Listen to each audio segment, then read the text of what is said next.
Good morning, world changers. It is day 81 of the 100 Days of Self-Discovery Challenge. So today's question is, how do you use your moral compass when making decisions? So again, how do you use your moral compass when making decisions? So first of all, I suppose you should really know what your moral compass is. Are you aware of your moral compass? Do you know what your values are and the morals that you stand by? Do you know them, and do you use them when it comes to making decisions? Do you keep in alignment with your moral compass? Does it even come into the equation? Hopefully it should do. Hopefully it should be automatic. However, that's what this self-discovery challenge is all about, because sometimes we do things that are against our moral compass, and when you're tuned in, when you're working on yourself, you feel it. And it's when you feel you do something and it just feels wrong or uncomfortable, it doesn't sit right with you, it nags at your head, and it's because it's gone against a value system that you have or a belief system. So of course, we can block this out. We can, we use all kinds of techniques and methods and external sources to block this out, these uncomfortable feelings. However, when you do have these uncomfortable feelings, it is a signal to highlight to you that something you are doing is not serving you, it is not in alignment with your values, it's not empowering you, it's not creating a positive ripple effect. And it is an alert, it's like an alarm going off to say, please look at this, address it, work out what the issue is so that you can then start to change it. So when you're thinking about this question, take a moment to think about the decisions that you make in life, everything in your career, to your family life, to your health, your happiness, every aspect of your life, and think about the process that happens in those decisions. So think about, question what is your process? Do you actually have a process? Like I said, does your moral compass come into it? When you're trying to make a decision about certain aspects of your life, whether it's a big decision or a small one, what is the process of that? Does your moral compass come into it? And if it doesn't, ask yourself why it doesn't come into it, because it's a really important part of your decision making. Think about how flexible you are when it comes to your decision making. Are you somebody that absolutely sticks to their moral compass, that what your value system is, so that you stick to that, there's no shift in it because that is true to you, is right for you, it's important to you, and that is your belief system? Or are you somebody that will possibly sacrifice that, or will you be open to another point of view that might challenge your belief system and make you think, oh, actually, no, now that I've heard that piece of information, that changes how I feel about that, and that changes my moral compass, it changes the dynamics, and now I've been updated with that information. Are you willing and open to take it on board?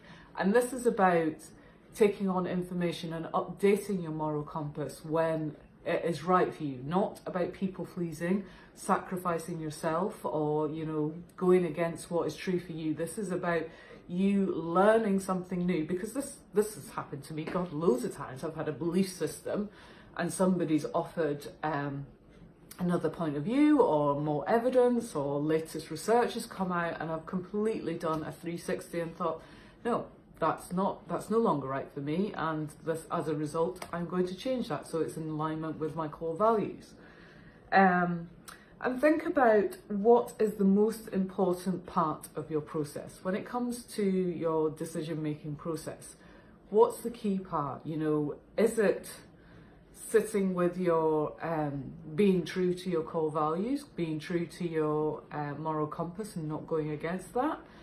Or is it gaining all the information, all angles, and then making an informed choice? What is the process you go through? Or do you make quick judgments and go, oh, it'll be all right, we'll see what happens, or, you know, how do you respond when it comes to decision making? Yes, there are decisions that, you know, the repercussions, the consequences, the results, they might not be, you know, huge repercussions, but there are some things that do create a huge ripple effect, and, you know, we have to apply more of a process to those decision makings, those decision processes. However, none of this should ever paralyze you, because this is sometimes when a decision is so big, it just, we procrastinate and we get paralyzed because we don't know which way to go, which sometimes is okay. Sometimes it's fine to just sit and sort of say, I'll observe this, I'll see what happens. However, sometimes doing nothing is the worst thing you can do. But that is all about the process. It's just, you know, it's holding your nerve, understanding who you are, what you're about, and seeing what, depending on the situation, you know, it's seeing what can unfold from this and what you are contributing or not contributing to that decision making process, and the repercussions of not doing something or doing something. So it's quite, it's certainly an intriguing question, but I hope you're starting to realise the questions that we've had this week are all about, are designed to get you really thinking about why you do what you do, where your thought process is, where you're being influenced, and, you know, just conditioning, essentially. You know, where is that coming from, and are you living in truth with yourself? So have a think about the question. It's probably a challenging one to answer, but it's a good one to ponder. You can share your reflections here below in the comments below. You can record a video like this or go do a Facebook Live, it's even better. You can join our Change Your World personal development group, which is free and it's private, and you can share your comments and reflections and reviews there. But make sure, if you're not happy to, or you feel a little bit shy to reflect, to share your review, you can obviously just make sure that you're doing this in your journal and you're doing your self-discovery challenge each and every day, because like we say, when you go to work on yourself, you create a ripple effect. You start changing your own world because you start to think better, and if you think better, you start to make better choices. If you make better choices, you get better results, and that's when your world starts to change. So really sit down, take some time out with this, and if you want to go back over any of the other questions, they're all on the Change Your World website, changeyourworld.me. They're on our YouTube channel, Change Your World 555. They're on our LinkedIn page, our Facebook page. So all the links are in the text above, and you can follow us. And if you are enjoying these questions, then share them. Get somebody else thinking about what they're doing with their life, where they're going, what they're about, what they stand for, and share this. Create a ripple effect. Start changing the world. Let's create a community of world changers. So, love to you all. Take care, and I will see you tomorrow. Bye.